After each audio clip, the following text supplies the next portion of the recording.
한마음교회 성도 여러분 안녕하세요. 정병준 목사입니다.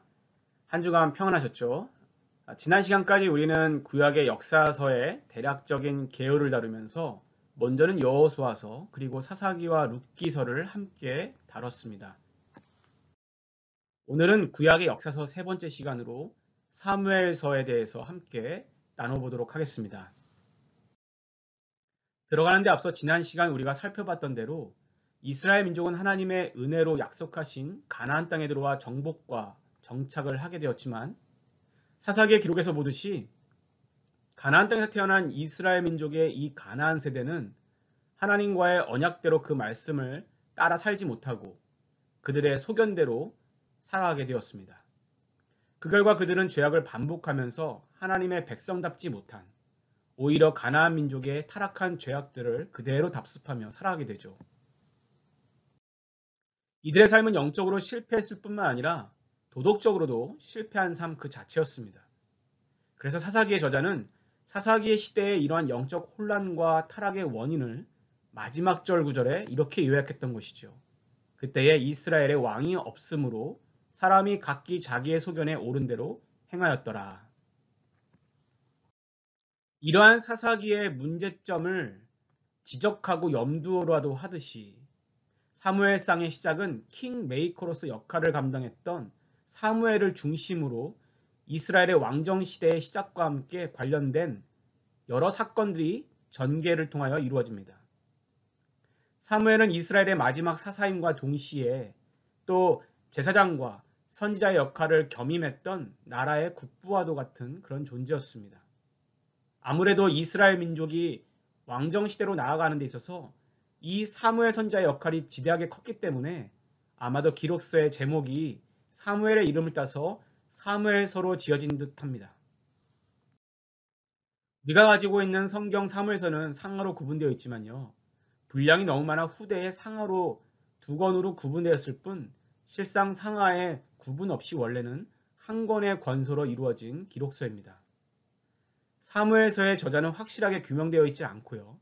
다만 유대 전승에 따르면 사무엘상은 사무엘이 그리고 사무엘하는 선지자 나단과 같이 기록됐다고 일반적으로 유대 전승에 알려져 있지만 사실 그거 역시 확실하지는 않습니다. 사무엘 상하의 시대적 배경으로는 BC 11세기 후반부터 약 10세기 초를 배경으로 합니다. 당대 마지막 사사였던 사무엘이 치리하던 이스라엘 지파들과 함께 이어 사사시대를 이루다가 결국 이 이스라엘 지파들이 하나의 통일된 왕국으로 나아가는 그런 과정을 담고 있는 기록서이죠. 그렇기 때문에 킹메이커 역할을 했던 선지자 사무엘과 이스라엘 민족의 왕으로 세움을 받았던 두 명의 인물이죠. 초대왕 사울과 그 이후에 세워진 다윗왕, 이렇게 총 3명의 인물이 이 기록서의 중심 인물을 이룹니다. 즉 사무엘서는 이렇게 3명의 인물들이 중심이 되어서 사사들이 다스리던 사사시대에서 후에 예루살렘을 중심으로 온 이스라엘이 하나의 통일왕국으로 나아가는 그런 과정을 보여주고 있는 것입니다. 사무엘서는 크게 총 4부분으로 나눠져 있습니다. 먼저 사무엘상 1장부터 7장은 사무엘에 관한 기록들을 담고 있습니다. 또 사무엘상 8장부터 31장에는 사울과 그 이후에 나머지 다윗 인물이 중심이 되어서 이야기가 전개됩니다. 처음에는 사울의 집권이 있었고 그리고 그 이후에 이어지는 사울의 불순종과 영적 실패에 따른 결과로 그의 몰락과 비극적인 죽음을 다루게 됩니다. 사울의 이러한 몰락은 다윗이 그의 뒤를 이어 집권하는 계기가 되는데 사무엘하는 다윗이 중심이 되어 사건들이 전개됩니다. 사무엘하 1장부터 20장 사이는 이후 왕이 된 다윗 이야기가 전개되는데 역시 처음에는 하나님 앞에서 온전히 섬기는 왕으로 다윗도 나아가지만 이후에 치명적인 죄로 인해 자신의 집안에 부정적인 결과를 낳는 이야기들을 담고 있습니다. 사무엘하 21장부터 24장의 내용은 사무엘 저자가 이러한 일련의 이야기를 회고하며 끝을 맺는 그런 내용을 담고 있습니다. 자, 그럼 먼저 사무엘상부터 세부적으로 그 내용들을 간략하게 살펴보도록 하겠습니다. 사무엘상의 첫 기록은 혼란의 사사시대를 배경하에 사무엘의 어머니였던 한나의 이야기로 시작하며 그가 어떻게 태어났는지를 기록하게 되어 있습니다. 오랫동안 아이를 가질 수 없었던 한나의 기도에 응답하신 하나님께서 주신 아이가 바로 사무엘이죠. 이러한 사무엘의 탄생 배경을 기록함으로써 그만큼 사무엘이란 인물이 얼마나 중요한 인물인지를 사무엘서 저자가 기록하고 있는 것이죠. 한나는 자신의 슬픔을 받고 기쁨을 주신 하나님을 2장에서 노래하는데 이 한나의 노래의 핵심은 바로 하나님께서는 교만한 자를 낮추시고 겸손한 자를 높이고 또 악한 세상 속에서도 하나님은 그의 뜻을 이루시며 또한 후대에 오실 메시아, 즉 왕을 일으키실 것이라는 그런 내용을 담고 있습니다. 이러한 한나의 노래는 결국 사무엘서의 결론과 같은 아주 중요한 내용을 함축적으로 요약하고 있는 것이죠. 사무엘은 이후 제사장 엘리의 손에 맡겨지게 되어 자라게 됩니다. 사무엘상에 기록된 초기 이스라엘의 영적 상태는 사사기 때의 이스라엘 민족의 영적 상태와 별반 다르지 않았습니다. 당대 이스라엘의 제사장이었던 엘리와 그의 아들들은 영적으로 아둔하였고 또한 하나님의 음성을 듣지 못하였습니다. 이에 비해 사무엘은 하나님의 음성에 예민하게 반응할 만큼 영적으로 깨어 있었죠. 제사장 엘리와 그의 아들들의 이러한 영적 상태는 당대 이스라엘 민족의 어두운 영적 상황을 보여주고 대변해 하기 때문에 이러한 시대의 사무엘서의 저자는 사무엘의 등장으로 후에 영적으로 무너진 이스라엘을 다시 하나님 앞에 이끌게 될 인물이라는 것을 암시하고 있는 것입니다. 말씀드린 바와 같이 당대 이스라엘은 영적으로 아주 어둡고 타락한 시대였습니다. 단적인 예를 들면요. 그들은 최대 이방 적수였던 블레셋과의 전투에서 하나님을 의지하기보다는 하나님께서 허락하신 언약궤가 마치 그들에게 승리를 가져다 두는 것처럼 여기고 전쟁에 들고 나가게 되죠. 하지만 전쟁에서 이기기는커녕 오히려 언약궤를 블레셋 민족에게 빼앗기고 전쟁에서도 대패하게 됩니다. 하나님을 자신들의 전유물 내지는 전쟁의 승리를 보증해주는 부족같이 여긴 것입니다. 이러한 잘못된 신앙과 영적인 교만과 죄악으로 인해서 하나님께서는 이스라엘 백성을 전쟁에서 패하게 하신 것이죠. 이 과정에서 엘리는 같은 날 뒤로 자빠져 목이 부러져 죽고 그의 아들들도 모두 죽게 되는 일을 겪게 됩니다. 이는 영적인 타락의 어두운 상황의 결과가 무엇인지 상징적으로 그리고 직접적으로 보여준 사건이기도 합니다. 한편 블레셋인들은 자신들의 신이 이스라엘의 신 여호와 하나님을 이겼다고 여기고 언약궤를 그들의 신전인 다곤 신전에 갖다 놓습니다. 하지만 하나님께서는 다곤 신상을 2번이나 엎어뜨리시고 무너뜨리심으로 하나님께서는 모든 이방 신 외보다 높으시고 살아계신 하나님이심을 스스로 증명하여 보여주십니다.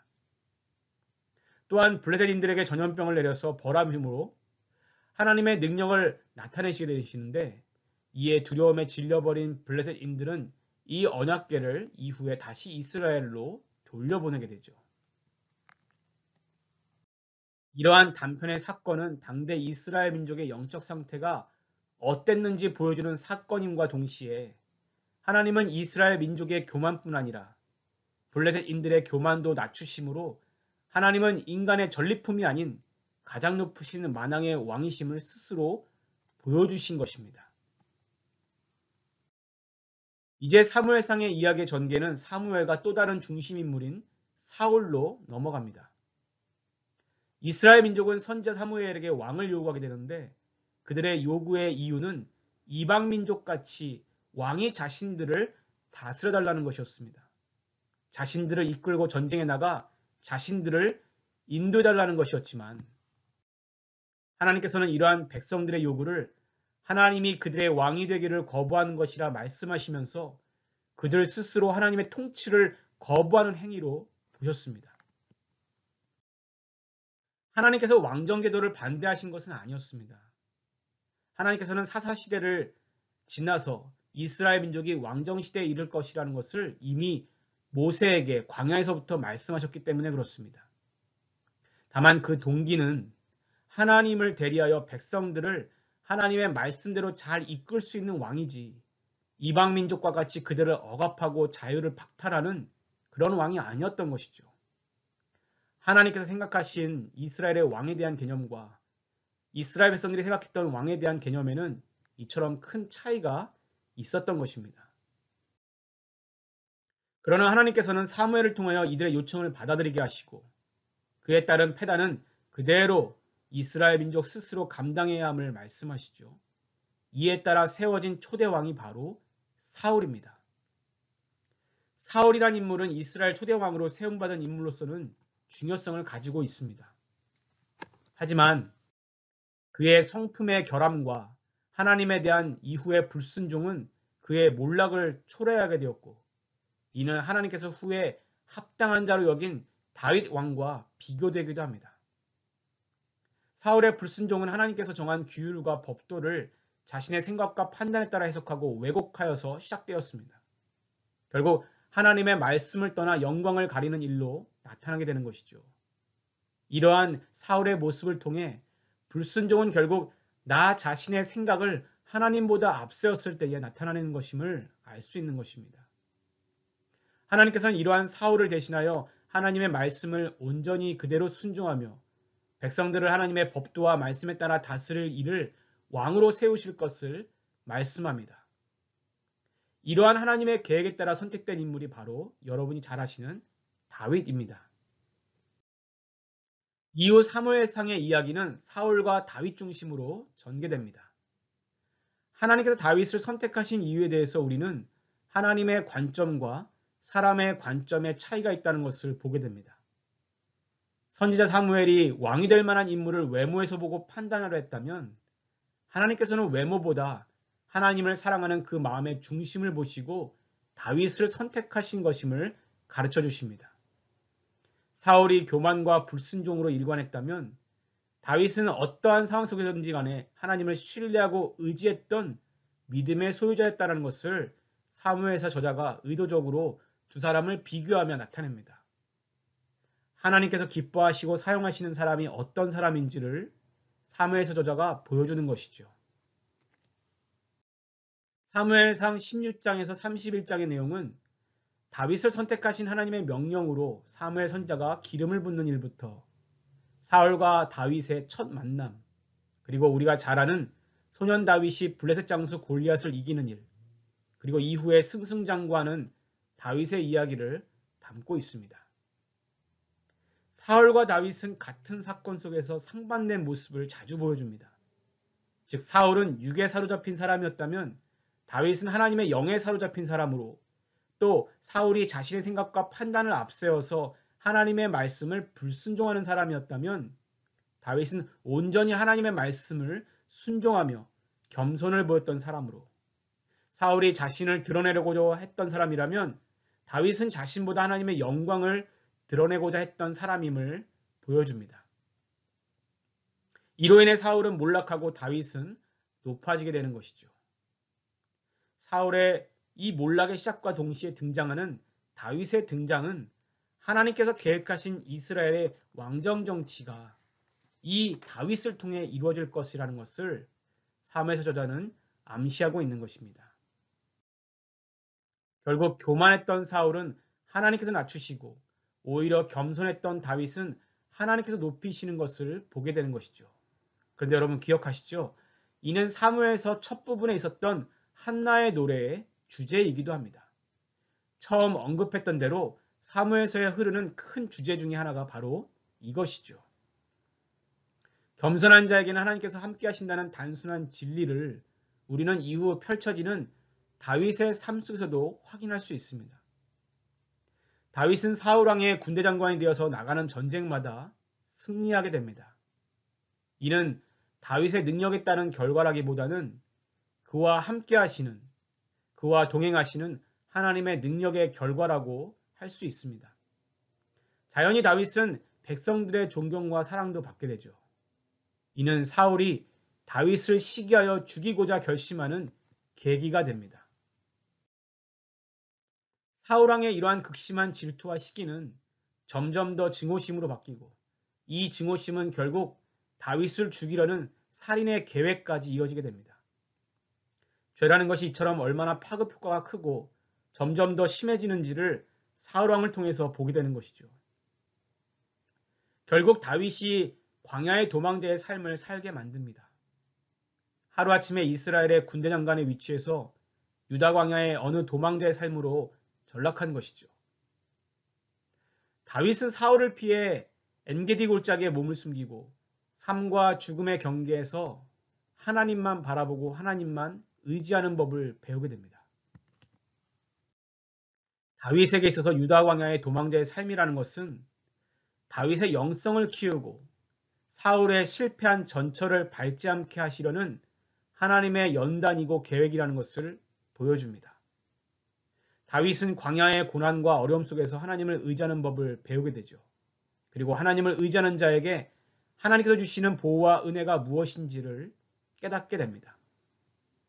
물론 다윗은 이미 경건하고 겸손한 사람이었으며 하나님을 누구보다 신뢰하고 사랑하는 사람이었지만 하나님께서는 이러한 다윗이 사울 왕과 달리 온전히 하나님을 의지하고 앞으로도 하나님의 뜻에 따라 이스라엘을 다스리기를 바라셨기 때문에 다윗을 그만큼 왕위에 앉히시기에 앞서 하나님께서 바라시던 왕의 모습으로 연단을 하신 것입니다.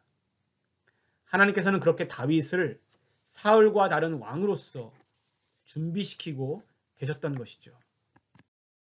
다시 말해서 하나님께서는 다윗을 통하여 하나님께서 계획하시고 의도하셨던 대로 하나님의 대리 통치자로서 이스라엘의 왕정 정치를 시작하려고 하셨던 것입니다. 사람의 생각으로 하나님의 깊은 뜻을 다 이해할 수는 없죠. 하지만 하나님은 다윗의 고난 속에 함께 하시면서 하나님께서 그에게 어떤 존재이신지를 각인시키고 계셨던 것입니다. 다윗이 이러한 고난이 시기에 가장 많은 시편을 지었다는 점을 생각한다면 비록 다윗에게는 이러한 고난의 시간들이 힘들었겠지만 그와 반대로 하나님과 가장 가깝고도 친밀한 관계 속에 있었다는 것을 보여주는 것이죠. 다윗은 어려움 속에서도 하나님의 말씀과 법도를 지키고자 했던 사람입니다. 이는 사울과는 가장 비교되는 점 중에 하나죠. 사울이 자신의 시기와 질투로 인해서 다윗을 죽이려 했다면 다윗은 자신을 죽이려 하는 사울을 죽일 기회를 2번이나 얻고도 하나님의 기름 부은 자라 하여서 그를 죽이지 않았습니다. 하나님 앞에 범죄하지 않으려고 했던 것이죠. 이러한 점들이 하나님께서 다윗을 보시고 기뻐하신 모습인 것입니다. 우리는 이러한 다윗을 통하여서 하나님 앞에 그리스도인들이 어떠한 믿음 그리고 어떠한 삶을 살아가야 하나님을 기쁘시게 하는지를 배우게 되는 것이죠. 동시에 사울의 모습을 통하여서 교만의 결과가 무엇인지 악한 마음을 품은 자의 결과가 무엇인지 반면교사로 또한 삼아야 할 것입니다. 사무엘상의 마지막은 사울왕의 죽음으로 끝을 맺습니다. 교만으로 일관했던 사울은 결국 블레셋과의 마지막 전투에서 그의 생을 마감하게 되죠. 이는 곧 다윗의 고난이 끝나고 다윗의 왕조 시대가 임박했음을 말해주는 것이었습니다. 다윗의 왕조라는 것은 사울의 왕조를 정치적으로 찬탈한 것이 아니라 하나님께서 그에게 계획하신 것을 허락하신 왕조로 광야에서부터 모세에게 말씀하신, 즉 하나님께서 생각하신 왕정 정치가 시작되었다는 데에 신학적인 의미를 갖습니다. 다음은 사무엘하의 세부적인 내용을 간단하게 살펴보도록 하겠습니다. 사무엘하는 다윗의 삶은 크게 2부분으로 나누어 기록합니다. 첫 번째는 다윗이 왕위에 올라 왕으로서 성공과 복을 누리는 시기와 또 2번째는 하나님 앞에 치명적인 죄를 범함으로 인해 그로 인해 발생한 부정적인 결과들에 대해서 기록하고 있습니다.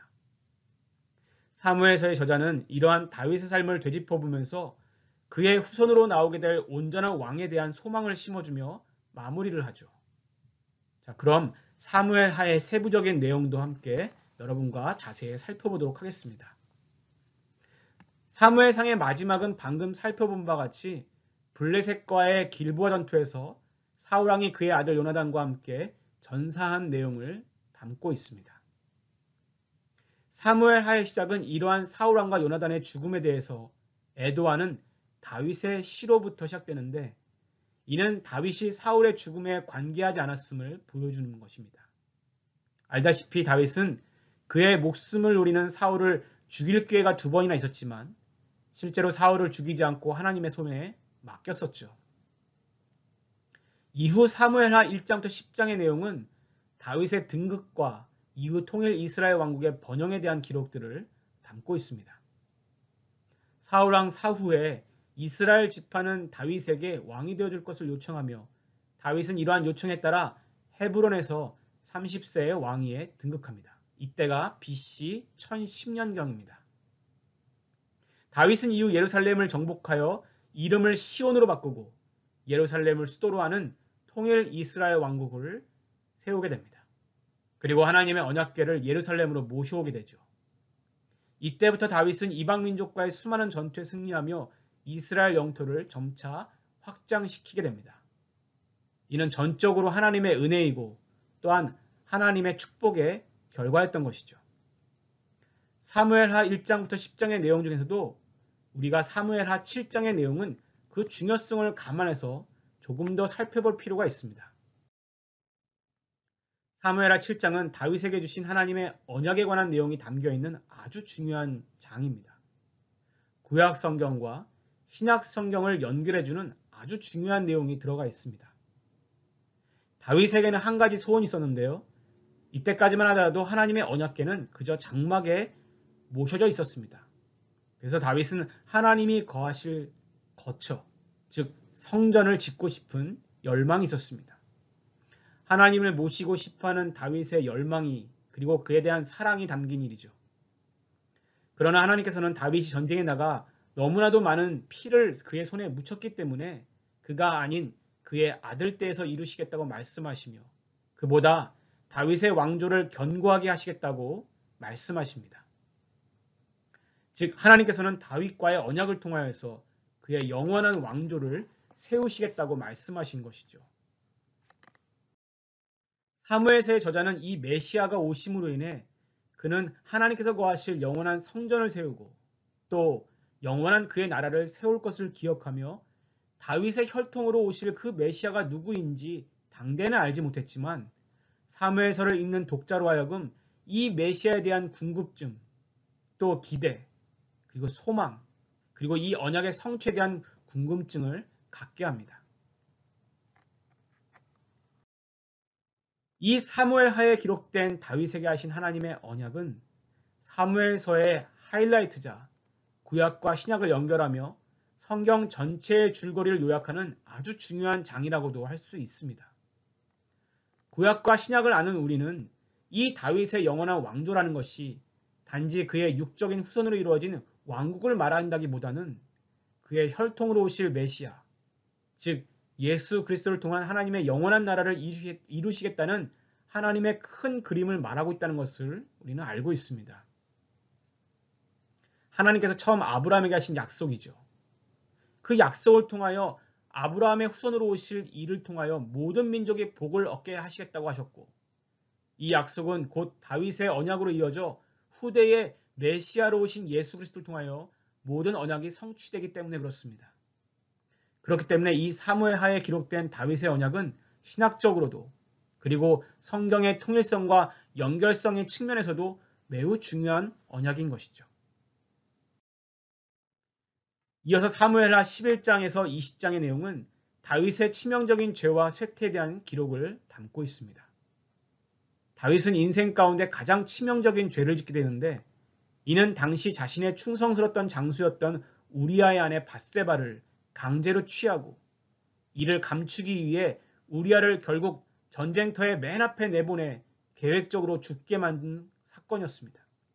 이는 이전에 다윗이 보였던 신실하고 경건한 모습과는 전혀 반대되는 모습이죠. 이러한 죄악을 지적한 나단 선지자의 말을 듣고 다윗은 즉시 회개합니다. 그리고 하나님께서는 자신의 죄악을 진실되게 회개하는 다윗을 용서하십니다.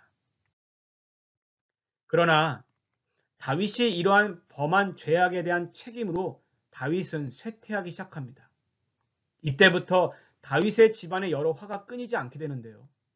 밧세바와의 간음으로 낳은 아기는 결국 태어나자마자 하나님의 징벌로 거두어지시게 되고, 이뿐 아니라 다윗의 아들들 간 혈육 전쟁도 발생하게 됩니다.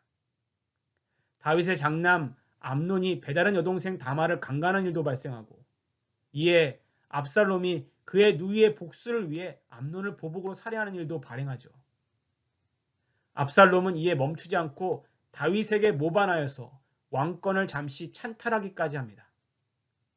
이에 다윗은 아들 압살롬의 반란으로 인해 잠시 예루살렘을 떠나 광야로 쫓겨가게 됩니다. 이전 왕위에 등극하기 전에 사울에게 쫓겨 광야로 내몰렸던 다윗 때와 비교하면 그때는 하나님의 연단의 일환으로 죄 없이 쫓겨난 것이지만, 이번 광야로 내몰린 것은 그의 죄악과 무관하지 않습니다. 잠시 왕위를 찬탈한 압살롬은 아버지 다윗의 후궁들과 동침하고 악을 저지르는 등 그 역시 하나님 앞에 죄악으로 일관하다 결국 죽음을 당하는 비극을 맞이하게 되죠.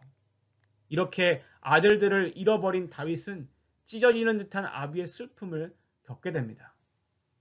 다윗은 이후 왕위를 되찾지만 자신의 집안에서 일어난 이 어처구니 없는 일들로 인해 비탄에 잠기게 되죠. 이러한 다윗의 쇠퇴는 초대왕 사울의 몰락과 실패와는 분명 차이가 있습니다. 하지만 분명한 사실은 죄는 어느 누구든 하나님 말씀에 떠나게 되면 짓게 된다는 것을 영적으로 교훈을 주죠. 다만 사울은 하나님 앞에 범죄하고도 그 죄를 인정치 하고 회개하지 않았던 반면에, 다윗은 하나님 앞에 범죄한 것을 철저히 회개함으로 하나님의 용서함을 받았다는 것에는 분명한 차이가 있습니다. 하나님은 이러한 다윗의 회개를 들으시고 그의 죄를 용서하셨을 뿐만 아니라 후에 밧세바와의 사이에서 솔로몬을 낳게 하심으로 그의 왕조를 또한 이어가게 하십니다. 왜냐하면 다윗과 맺은 언약을 이루시기 위해서죠. 이를 통하여 사무엘서의 저자는 진정한 회개 뒤에는 하나님의 용서와 회복이 있다는 것을 또한 우리에게 가르쳐주며, 하나님께서 하신 언약을 이루시기 위해 하나님은 사람들이 어그러뜨리고 잘못해놓은 그 길 가운데서도 그 뜻과 선한 길로 그의 언약을 성취하신다는 것을 보여주고 있습니다. 마지막으로 사무엘서의 저자는 21장과 24장을 통해 사무엘서의 결론을 맺습니다. 다윗은 자신의 인생의 회고를 통해 하나님께서 자신의 삶에 어떻게 개입하셨고 또 하나님의 약속을 어떻게 신실하게 이루어오셨는지를 기억하면서 또 그 약속을 앞으로 신실하게 이룰 하나님을 찬양합니다. 자신의 인생의 회고이자 부록과 같은 역할을 하는 이 21장에서 24장의 내용은 다윗에게 승리를 주신 하나님을 찬양하는 노래로부터 그의 왕국을 견고하게 도왔던 용사들, 또한 다윗이 자만심에 빠져 하나님이 원치 않았던 인구조사로 인해 하나님의 재앙을 받았지만 이후에 회개하여 용서를 받았던 그런 기록들을 담음으로써 인생 전체를 회고하는 그런 내용을 담고 있습니다. 이처럼 사무엘서는 우리에게 단지 역사적 사건에 대한 기록만을 남기지는 않습니다. 그 역사 속에서 그 역사를 주관하시고 또 이끌어 가시는 하나님을 기록하고 있는 것이죠. 그 하나님의 말씀 앞에 순종치 않았고 교만했던 자들의 결말이 무엇인지, 반대로 겸손과 순종 그리고 하나님을 신뢰로 나아갔던 그런 사람들의 결말은 또한 무엇인지를 잘 보여줍니다. 나아가 하나님께서 아브라함에 하신 그 약속을 다윗의 언약을 통해 이어가시고 또한 성취하시는 그 신실하신 하나님에 대해서 독자로 하여금 마지막에 약속으로 오실 메시아에 대한 소망 또한 갖게 합니다. 이상과 같이 우리는 사무엘서를 함께 살펴보았습니다.